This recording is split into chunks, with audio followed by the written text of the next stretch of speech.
हमारे मध्य में दो विभूतियां विराजमान हैं। एक हैं आचार्य श्री मधुर जी, श्रीमान राज पुरोहित मधुर जी, और द्वितीय हैं हमारे मध्य में विराजमान श्री डॉक्टर राघवेंद्र मिश्र जी। आचार्य राजपुरोहित जी मुख्यतः ज्योतिष शास्त्र, श्रीमद्भागवत महापुराण, अन्यान्य पुराण तथा हमारे शास्त्रों के मर्मज्ञ हैं और भारतीय शास्त्र दृष्टि पे गहरी समझ रखते हैं। साथ में विराजमान हमारे मिश्र जी, आप एकेडमिक तौर पे बहुत ही प्रबुद्ध और प्रकृष्ट अध्येता हैं, स्कॉलर हैं और शास्त्रों का गंभीर अध्ययन है। आज दोनों के मध्य संवाद होने जा रहा है। मुझे लगता है ये इतना प्रबुद्ध संवाद होगा जो बहुत ही हम लोगों को आनंद देने वाला है। कृपया इस संवाद को आप सब सुने और आनंदित हों। धन्यवाद आदरणीय सादर मिश्रा जी। नमस्कार। नमस्कार नमस्कार जी। जैसा कि आचार्य जी, आज सभी को पता है कि विश्व पर्यावरण दिवस है जी जी और संपूर्ण विश्व में पर्यावरण को लेकर जी आज चिंतन मनन विमर्श हो रहा। जी इस पर मैं आपसे आचार्य जी इस रूप में जानना चाहता हूं कि प्रकृति को लेकर, पर्यावरण को लेकर सनातन दृष्टि क्या है, किस रूप में है, और इस युवा पीढ़ी को आप क्या संदेश देना चाहते हैं कि वह पर्यावरण को सनातन दृष्टिकोण से कैसे देखें। पर्यावरण दिवस की बहुत सारी शुभकामनाएं। इस पूरे प्रकृति में रह रहे वन्य जीव से लेकर के और मनुष्य जीव सभी पर्यावरण के संरक्षण में ही अपना जीवन यापन कर रहे हैं। वस्तुतः आज एक बहुत बड़ा दिन है। एक वैश्विक पटल पर हम अपने पर्यावरण के संरक्षण के लिए वार्ता, समाधान और तमाम प्रकार की गतिविधियों को आज के दिन संपन्न कर रहे हैं। इससे सनातन का उद्देश्य क्या है? जैसे पूर्व काल में जब आपने देखा होगा, जितने भी शास्त्र, पुराण आदि ग्रंथों का जब आप अध्ययन करते हैं, तो उनमें आपने यह ध्यान दिया होगा कि भगवान शिव, जिस समय भगवान राम जो है नरलीला कर रहे थे और माता जानकी का हरण हो चुका था, तो वहां वो वन्य जीवों के मध्य जाकर के कहते हैं, हे खगमृग हे मधुकर श्रेणी, तुम देखी सीता मृग नयनी। तो पशु पक्षियों से, वृक्षों से, लताओं से जाकर के वार्ता कर रहे हैं। इसमें जब माता सती को संदेह होता है, तो भगवान शिव कहते हैं कि अगर तुम्हारे मन में इस तरीके का संदेह आ रहा है, तो तब तक हम बट वृक्ष के नीचे बैठ करके भगवान नाम का स्मरण कर रहे हैं, और आप जाइए तो जो है परीक्षा लीजिए। यानी प्राचीन परंपराओं के अनुसार वृक्षों की इतनी बड़ी महत्ता रही है कि हमारे देवताओं ने, सनातन ने, हमारे ऋषियों ने, हमारे गुरुओं ने, आचार्यों ने, विप्रों ने, ब्राह्मणों ने, सब ने मिल करके प्रकृति को नमस्कार किया है। यहाँ तक कि स्त्री सूक्त, यहाँ तक कि पुरुष सूक्त जो पढ़ा जाता है, और यहाँ तक स्वस्तिवाचन जो बोला जाता है, देव शांतिरंतरिक्ष गो शांति, पृथ्वी शांति, आपः शांति, औषधयः शांति, वनस्पतयः शांति, विश्वे देवाः शांति, ब्रह्म शांति। ये सब शांति का जो है मंत्र क्यों उच्चारण किया जाता है? क्योंकि प्रकृति अपने आप में संयमित रहे। तो जो सनातन से संबंधित एक वार्ता आई, एक प्रश्न आया कि प्रकृति का सनातन से क्या संदर्भ है? तो प्रकृति ही सनातन है, बिना प्रकृति के सनातन संभव नहीं है। यदि प्रकृति है, तो जिस प्रकार से आपने ध्यान दिया होगा कि भगवान शनि जो है, शनि की जो कृपा होती है व्यक्ति के जीवन में, वो पीपल के पेड़ का पूजन करने से, पीपल के पेड़ की परिक्रमा करने से शनि का दोष क्यों खत्म हो जाता है? उसका एक कारण था। एक पिप्पलाद नामक एक ऋषि हुए। पिप्पलाद नामक जो ऋषि हुए, उनके जो माता पिता थे, उनके माता पिता ने जीवन काल में अपने देह का त्याग करने के पश्चात अपने पुत्र को जो है, वो पीपल का एक खोम होता है, एक जगह होती है, उसी में ले जाकर के रख दिया। कुछ समय पश्चात पीपल में पीपल के फल को खाते खाते वह बालक बड़ा हो जाता है, और नारद जी बीड़ा बजाते हुए वहां पहुंचते हैं। नारद जी के बीड़ा बजाने के पहुंचने के पश्चात बट वृक्ष के, पीपल के वृक्ष के नीचे जब पहुंचते हैं, तो वो बालक क्रीड़ा कर रहा होता है। तो उस बालक से वार्ता करते हैं, तो उस बालक के अतीत में जाते हैं कि तुम कौन हो, परिचय पूछते हैं। बालक को अपना पता ही नहीं होता है, क्योंकि वो पला बढ़ा उसी वृक्ष में ही, वृक्ष की छाया में रहता है। तो वहीं उसका नाम पड़ता है पिप्पलाद। पिप्पलाद को जब पूरी घटना बताई जाती है कि शनि के जिस समय जन्म तुम्हारा होता है, उस समय शनि साढ़े साती के कारण से तुम्हारे माता पिता दोनों का देहावसान या प्राण त्याग गए और तुमको यहाँ पर छोड़ गए। इसके कारण से तुम्हें अपने माता पिता को खोना पड़ा, क्योंकि शनि की साढ़े साती चल रही थी। तो शनि को जो है, आपने देखा होगा शनि का रंग जो है वो नीला पड़ा हुआ है, यानी हम्म, अर्थात काला पड़ा हुआ है पूरी शरीर। इसके पीछे की कहानी कम शब्दों में आपको हम बयां कर दें। पिप्पलाद ने क्या किया कि कठिन तपस्या की और ब्रह्मा जी को प्रसन्न किया, नारद जी के बताने के पश्चात कि शनि ने जो है, सूर्य के पुत्र हैं शनि, और उनके कारण ही तुम्हारे माता पिता तुम्हारे जीवन से चले गए और तुम्हारा नाम आज से पिप्पलाद पड़ता है। पिप्पलाद ने कठिन घनघोर तपस्या करने के पश्चात ब्रह्मा को मनाते हैं और वरदान प्राप्त करते हैं कि मैं अपने नेत्र से अपना नेत्र खोलूं और जिसको मैं देख लूं वह जल करके राख हो जाए। पिप्पलाद उसी पीपल के नीचे बैठ करके ब्रह्मा जी से वरदान प्राप्त करते हैं और फिर शनि का आह्वान करते हैं। शनि सामने आकर के खड़े होते हैं, पिप्पलाद अपने दोनों नेत्रों को खोलते हैं। शनि की जो शरीर है शनि का, वो जलने लगता है, ज्वलंतशील स्थिति में आ जाता है। ब्रह्मादि देवता चिंतित हो जाते हैं कि इस प्रकार से तो अन्याय हो जाएगा छाया के पुत्र के साथ। लेकिन उसमें फिर देवताओं ने अन्य विनय पिप्पलाद से किया और पिप्पलाद से उन्होंने विनय करने के पश्चात पिप्पलाद ने 2 वरदान मांगे ब्रह्मा जी से कि कोई बात नहीं, ठीक है, हम शनि को माफ करते हैं। उन्होंने कहा कि आज के बाद मैं इस पीपल में जहां बड़ा हुआ हूं, पला बढ़ा हूं, इस पीपल की जो परिक्रमा कर लेगा, इस पीपल को जो प्रणाम कर लेगा, इसके नतमस्तक हो जाएगा, प्रकृति में इनका स्थान इनको जो देता रहेगा, सदैव उसके जीवन में 7 वर्ष तक शनि की ना तो साढ़े साती का प्रकोप होगा और ना ही ढैया का प्रकोप होगा, शनि का किसी प्रकार का प्रकोप नहीं होगा। और दूसरा वरदान उन्होंने प्राप्त किया। एक वरदान तो ये रहा कि शनि का दोष इससे नहीं लगेगा। दूसरा ये कि हनुमान जी की उपासना करने वाला व्यक्ति सदैव जो है वो शनि का जो उनके जीवन में शनि का प्रकोप नहीं आएगा। जी अब यह बात इसलिए बतानी पड़ी कि प्रकृति के माध्यम से सदैव ऋषियों ने, मुनियों ने, आचार्यों ने, सब ने तपस्या करके ब्रह्म ज्ञान को प्राप्त किया है। बहुत इसलिए सनातन और प्रकृति ये दोनों बहुत एक दूसरे के पूरक हैं। जी, एक दूसरे के पूरक हैं या जी, पर्याय हैं, बहुत जी, सुंदर। जी, और इसी में ये भी रहा उनको वरदान कि 1 वर्ष से लेके 7 वर्ष तक के बच्चे को कभी भी शनि जी का प्रभाव हाँ, नहीं साढ़े पड़ेगा। सात ही जी उसी हाँ, साढ़े सात। बहुत सुंदर। और आचार्य जी, इसके साथ ही एक और बात कि जो वर्तमान परिप्रेक्ष्य पूरे विश्व में चल रहा है पर्यावरण को लेकर कि एक दिन पर्यावरण दिवस हम निर्धारित कर दिए और थोड़ा सा जाकर यमुना जी की सफाई कर लिए या जी। एक वृक्ष लगा दिए जिसमें कि इसको रिहेटोरिक हो जाएगा, लेकिन एक वृक्ष माँ के नाम चल रही है चीजें और काटो 1000 वृक्ष विकास के नाम, ये भी जी, चीजें चल रही। जी, जी, जी। लेकिन अब बात यह है कि हमारी एक इस पर तो आप बताइएगा कि इसको किस रूप में आप देखते हैं कि एक वृक्ष माँ के नाम और लगाइए और हजारों वृक्ष विकास के नाम काटिए। एक तो इस पर आपको अपना मंतव्य दीजिएगा। दूसरा पक्ष ये है कि इस सनातन का, इस प्रकृति केंद्रित समाज का, विश्व का जो मूल ढांचा सनातन दृष्टिकोण में था, गौ, गंगा, गीता, ब्राह्मण और प्रकृति, तो इस चीज को आधुनिक समय में आप और विश्व समाज के रूप में कैसे देख रहे हैं? जब मनुष्य का पतन सुनिश्चित कब होता है? गौ, गंगा, गायत्री, स्त्री, वेद और ब्राह्मण, जब इनका तिरस्कार होता है तब मनुष्य का पतन सुनिश्चित होता है और प्रकृति अपना तांडव स्वरूप लेती है। आज के परिप्रेक्ष्य में यदि देखा जाए तो जो वर्तमान स्थिति दिख रही है कि नदी और नालों में, जैसे सागर में सब जाकर के एक सूत्र में विलय हो जाता है। सागर सबसे प्रेम करता है अपने आप में, जिसे आप समुद्र के नाम से जानते हैं कि समस्त नदियां समुद्र में जाकर के मिल जाती हैं। यानी समुद्र के पास इतना अथाह प्रेम है, वो सबको विलय कर लेता है। वस्तुतः क्या है कि नदियों में जिस तरीके से आज एक वैश्विक स्तर पर अपवाद जन्म ले रहा है, नदियां सुरक्षित नहीं है, प्रकृति का संवर्धन हो नहीं पा रहा है, लोग अपने घर में मनी प्लांट लगा करके धन उगाने का प्रयास कर रहे हैं कि मेरे यहाँ मनी प्लांट जैसे जैसे बड़ा होगा वैसे वैसे धन आएगा। मूर्खतापूर्ण व्यवहार मनुष्य स्वयं के साथ कर रहा है।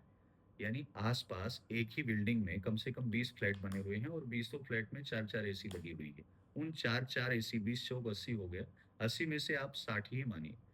एक 6000 स्क्वायर फीट के एरिया में एक बना हुआ पूरा जो है अपार्टमेंट, और उसमें 60 एसी चल रहे हैं और उन 60 एसी के अंतर्गत निकलता हुआ और धधकती हुई जो ज्वाला है, वो आसपास रह रहे वन्य परिस्थितियों को, जीवों को, वृक्षों को, पौधों को किस तरह से प्रभावित करती है।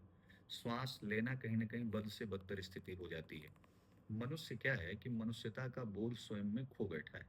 प्रकृति के संवर्धन में वो अपनी वार्ता को तो रखता है, लेकिन उनके पद चिन्हों पर चल नहीं पाता। जैसे प्रत्येक व्यक्ति 100 में से 1, 2, 4, 10 होंगे जो प्रत्येक दिन प्राणायाम कर रहे होंगे। प्राणायाम के साथ-साथ कुछ लोग ऐसे भी होंगे कि बहुत सारे लोग सूर्य नमस्कार कर रहे होंगे। लेकिन आजकल के युवाओं को, बच्चों को ये भी नहीं मालूम है कि सूर्य नमस्कार कैसे करना है, हमें संवर्धन कैसे करना है। तो संस्कारोपजायते इति संस्कारः, संस्कार का जब उपज कब होगी? जब उसका संरक्षण होगा, माता का सम्मान करेगा, बालक जब अपने आप में एंग्जायटी से मुक्त होगा। छोटे-छोटे बालक, बच्चे क्या है कि आजकल एंग्जायटी से महसूस अपने आप को कर रहे हैं, डिप्रेशन में आ जा रहे हैं, उनको तनाव हो जा रहा है। छोटा-सा बच्चा है, स्कूल में डाँट खाता है या कार्य का प्रेशर आता है, वो मेट्रो के नीचे जाकर के कूद पड़ता है, दिल्ली की घटना है। मेट्रो ट्रेन के नीचे आ जाता है। आदि-आदि ऐसे सैकड़ों घटनाएँ हैं, जिसमें छोटे-छोटे बच्चे, माताओं की शिकायतें रहती हैं कि हमारा बच्चा क्रोधी बहुत है, ज्योतिषीय दृष्टि से उनका निदान होता है। लेकिन यदि अपने परिवार के पास संस्कारों का पोषण हो, तो प्रकृति भी सुरक्षित रहेगी, संस्कार भी सुरक्षित रहेगा। असल में ये भी दोनों एक-दूसरे के पूरक हैं। जिस प्रकार से वृक्ष जो है धीरे-धीरे बढ़ता बढ़ता रहता है, तो बढ़ता है वृक्ष तो वो छाया देगा, उससे लकड़ी देगा, उससे पुष्प मिलेगा, फल मिलेगा। उस फल को प्राप्त करने के पश्चात जब व्यक्ति उसका सेवन करता है, तो उसका आनंद जिह्वा से प्राप्त करता है और शारीरिक पोषण होता है। ऐसे ही माता से उत्पन्न जातक धीरे-धीरे बढ़ता है, जब वो नौकरी करने लगता है, तो उस नौकरी से प्राप्त धन से परिवार का पोषण होता है, आनंद आता है। लेकिन वह बालक बढ़ते-बढ़ते इतना डिप्रेशन में हो जाता है, एंग्जायटी से हो जाता है, उसका मात्र मुख्य एक कारण है कि हम अपने आप को संस्कारों से, प्रकृति से बहुत भिन्न होकर के चला रहे हैं। हमारा लक्ष्य सिर्फ धन की प्राप्ति करना है, अपने ऊर्जा का ह्रास करना है, क्रोध, एंग्जायटी, माइग्रेन, डिप्रेशन आदि जैसी बीमारियों का संग्रह करके हमें अपने आप को चलाना है। शिक्षा में हमें केवल नौकर बनने की एक ऐसी परिस्थिति को अपने जीवन में धारण करना है, जिसका नाम नौकरी। तो जब संस्कारों से आप विमुख होना शुरू करेंगे, तो प्रकृति भी आपका साथ छोड़ देगी। जैसे एक उदाहरण मैं सदैव टीवी चैनलों पे देता आया हूँ। केदारनाथ एक ऐसा स्थान है, जहाँ साक्षात शिव की महिमा विराजमान है। 2013 की उस तबाही ने सबको बताया कि जब-जब आप प्राचीन स्थलों से, जब-जब आप उद्गम वाले स्थलों से, जब-जब आप सनातनीय स्थलों से, जब-जब छेड़छाड़ करने का, हनीमून ट्रिप का या फिर इस प्रकार से किसी भी गतिविधि को आप निर्माण करेंगे, युवाओं के द्वारा वहाँ जाकर के केवल फ़ोटो, रीलबाज़ी होगी, साधना का विषय वस्तु सब गायब हो जाएगा। संत जीवन में आने वाले बहुत सारे लोग जो ढोंग को बढ़ावा देंगे और संतत्व को ना धारण करके तपस्या नहीं करेंगे, तो प्रकृति उस विनाश को तय कर लेती है, सुनिश्चित कर लेती है, तबाही आएगी। तबाही आई, भगवान शिव का मंदिर वहीं रहा, वह शिला जो 5 पांडवों द्वारा स्थापित थी, वह भी शिला वहीं रही। कुछ नहीं हुआ, ईश्वर का कुछ नहीं बिगड़ा, लेकिन प्रकृति और मनुष्य ये दोनों मारे गए।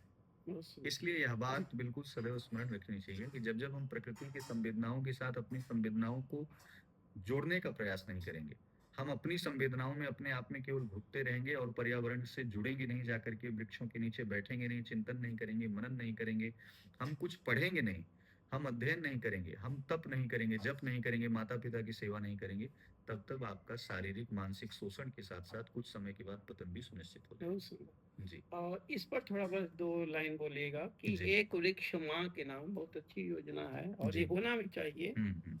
लेकिन यह जो है कि 1000 वृक्ष काटो विकास के नाम, हुँ। जो इंडस्ट्रियल फील्ड में हो रहा है, तो जी। इस पर 2 अपना बहुमुख्य वचन बोलिए। मैं ये कहना चाहता हूँ कि हज़ारों वृक्षों का पतन करने के पश्चात एक मार्ग सुनिश्चित हो रहा है, जबकि उन्हीं वनों से, उन्हीं झाड़ियों से भगवान राम जो है लंका तक के रास्ते को तय करते हैं। ये मूर्खतापूर्ण व्यवहार है। यदि इस प्रकार से किसी भी व्यक्ति को टेंडर मिलने के पश्चात और सरकार का दोनों का संबंध और संवर्धन दोनों चल रहा हो, केवल व्यक्ति के मार्ग को सुनिश्चित करने के लिए प्रकृति का दोहन और हनन हो रहा हो, तो ये निरर्थक है, गलत है। ये एक ऐसे समय का, अभी अरावली के साथ हुआ, कोर्ट का निर्णय आया कि अरावली को ढहा दीजिए और उसमें जो है खोदने-खुदाने का कुछ डिसीजन आया था अभी। लेकिन एक ऐसी मुहिम जुटती है कि अरावली का वो जो निर्णय आया था हाईकोर्ट का, वो रुक गया। युवाओं को जगना होगा। डिजिटल मीडिया पे रील्सबाजी करने के बजाय हमें अपने प्रकृति संवर्धन के लिए आगे आकर के अपनी बात को मुख्य तौर पर ये रखना बहुत होगा। सुंदर, इसी को लेकर बहुत अच्छा आपने विचार व्यक्त किया आचार्य जी, जी। जी। क्या आपको ऐसा नहीं लगता कि जो सुप्रीम कोर्ट या हाई कोर्ट या जुडिशरी हुँ, स्वयं में प्रकृति विध्वंसक या प्रकृति द्रोही है? क्योंकि अगर वो नीति सही से बनाए हुँ, और तो इस प्रकार की कोई समस्या ही नहीं होगी, हुँ, प्रकृति का विनाश होगा नहीं और हम सब सुरक्षित रहेंगे, संयमित रहेंगे। बिल्कुल। लेकिन अगर वो ऐसा चीज नहीं बना रही है, या जो अरावली वाला जब इशू हुआ या कहीं का भी इशू होता है, तो इवन जजमेंट ही आ जाता है कि नहीं, विकास के लिए इसके लिए चीज काट देना चाहिए, इसके लिए करना चाहिए, या कुछ दूसरा मैटर मीडिया में ला दिया जाता है, उस मैटर को दबा दिया जाता है और अंदर अंदर उसको कर दिया जाता है। तो क्या किसी न किसी रूप में जो जुडिशरी है, जो जजिज्म है, हाई कोर्ट, सुप्रीम कोर्ट, जिला न्यायालय, वो स्वयं में प्रकृति द्रोही या प्रकृति विध्वंसक नहीं है? इसको कैसे देखते हैं आप? किसी संस्थान को, न्यायालय को यदि दोष दिया जाए तो वो गलत हो जाएगा। लेकिन न्यायालय की सीट पर बैठे हुए व्यक्ति विशेष के माध्यम से ऐसा प्रस्ताव यदि आता है, तो यकीनन वह दोषी व्यक्ति हो सकता है, यदि वो प्रकृति के संरक्षण में अपनी सहभागिता ना दे रहा हो तो।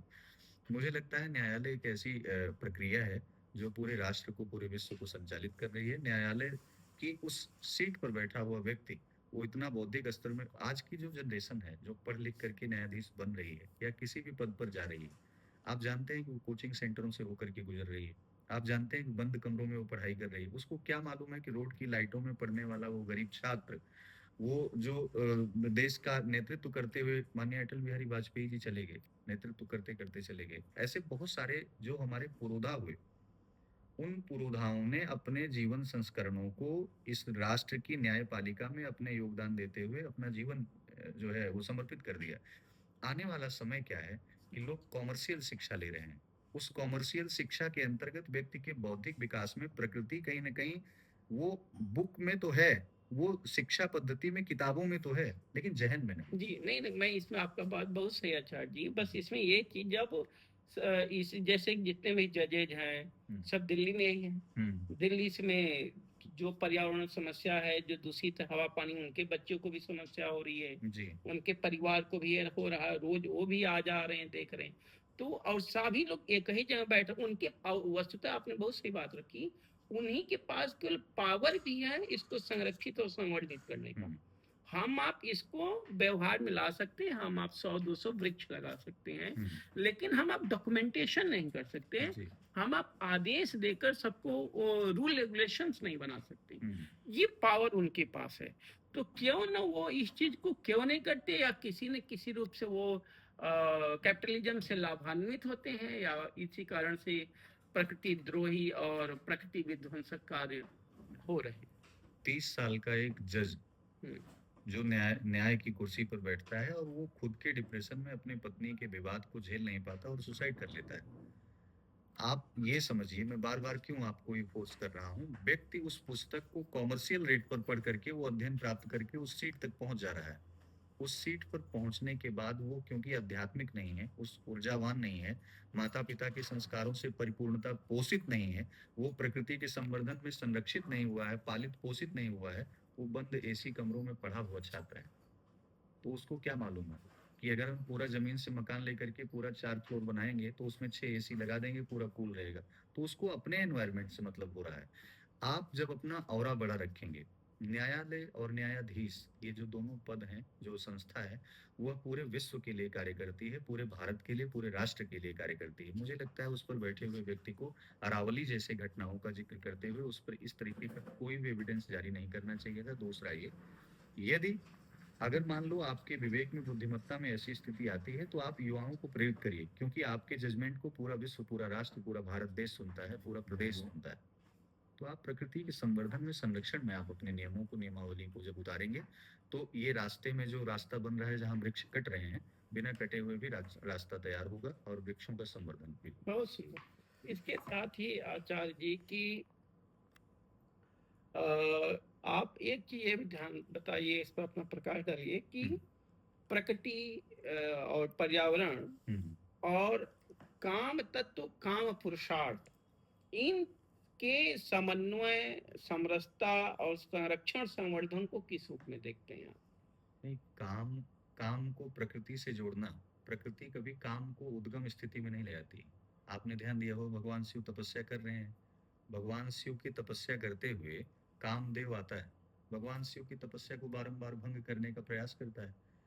लेकिन वह कामदेव जब बाण चलाता है आम के पेड़ में छिप करके, तब भगवान शिव, तब शिव तीसर नयन उघारा और चितवत काम भयो जर छारा। इसका कहने का मतलब ये है कि प्रकृति कभी काम वासना को, काम को प्रेरित नहीं करती। मैं काम वासना की बात नहीं कर रहा हूँ, मैं हाँ। काम तत्व, काम पुरुषार्थ की बात कर रहा पुरुषार्थ हूँ। बढ़ेगा, जो वेद आपका नासिदे सूक्त कहता है कामस्तदग्रे समोर्तता थी, पुरुषार्थ और बढ़ेगा, भगवान श्री कृष्ण कहते हैं काम अस्मि भरसर सभा, और पुरुषार्थ उपनिषद सो कामयत कहता है। पुरुषार्थ इसमें उस बढ़ेगा। जी काम रूपी, काम जो भी है, काम रूपी पुरुषार्थ आपके अंदर जगेगा, बढ़ेगा। प्रकृति के संवर्धन से आपको एक शक्ति प्राप्त होती है, उस शक्ति से आप सृजन कर सकते हैं। जैसे कि मान लो कि आप पुरुषत्व धारण करके आप वैवाहिक जीवन में किसी अच्छी संतान की उत्पत्ति ध्रुव और प्रहलाद जैसे लाना चाहते हैं, तो आप प्रकृति के संवर्धन में अपनी ऊर्जा को एकत्रित करिए, उसका संग्रह करिए और उसके माध्यम से आप एक सुंदर से बालक का जन्म कीजिए। इसी माध्यम से शिक्षा है, इसी माध्यम से शक्ति है, इसी माध्यम से वनों में जो लड़े गए, वन में राजा शेर रहता है। तो जब जब आप शक्तियों का वहां पर दोनों का पोषण एक सूत्र में लेकर के आएंगे, तो काम जो रूप है, काम स्वरूप है, और जो प्रकृति है, उन दोनों के एक दूसरे के परिपूरक बन करके एक शक्ति का सृजन होगा। जी, शक्ति का ही सिंबल हमारे यहाँ माता कामाख्या हैं, कामाक्षी हैं, जी, भगवान कामेश्वर हैं, और वो भी प्रकृति के ही मूल रूप हैं। बिल्कुल है। हाँ, प्रकृति ही तो हमारी शक्ति है, मूल हमारी ऊर्जा है। जी, तो इन दोनों के समन्वय, संरक्षण, संवर्धन पर आप बोलिए कुछ। मुझे लगता है कि जब कोई मठ, मंदिर या फिर देवालय प्राचीनतम है और उसकी धरोहर को संभालने वाले व्यक्ति अगर अपने आप में संयमित नहीं रहेंगे, तो बहुत सारे आजकल देख रहे हैं कि संत, महात्मा, आचार्य ये तमाम प्रकार की गतिविधियों में संलिप्त हो जा रहे हैं और वहां पर उनको वो फंस जा रहे हैं, एक व्यवहारिक जीवन में फंस जा रहे हैं। कहने का मतलब ये है कि धर्म, आप धर्म का चोला पहन करके या धर्म का परिधान धारण करके जब आप चलने का प्रयास करेंगे, लेकिन भीतर धर्म निहित नहीं होगा, अंतर हृदय में धर्म स्थापित नहीं होगा, तब आप डगमग हो जाएंगे, कितने भी पवित्र स्थान पर आप बैठे हों। जिस प्रकार से एक कालिनेमी रूप में मनुष्य यहाँ पर चल रहा है, डबल फेस लेकर के, उसमें आप किसी मठ मंदिर में रहते हुए वहां की सजगता पर ध्यान देते हुए यदि चलने का प्रयास कर भी रहे हैं, तो स्वयं अपने भीतर अपने आप को इतना शांत रखिए, धर्म को धारण करके अपने आप को इतना सौम्य बना लीजिए कि आपके भीतर चल रही शक्ति का उद्गार उस व्यक्ति को प्रेरित तो कर सके, लेकिन वो जान ना सके क्या चल रहा है। अच्छा, एक ये देख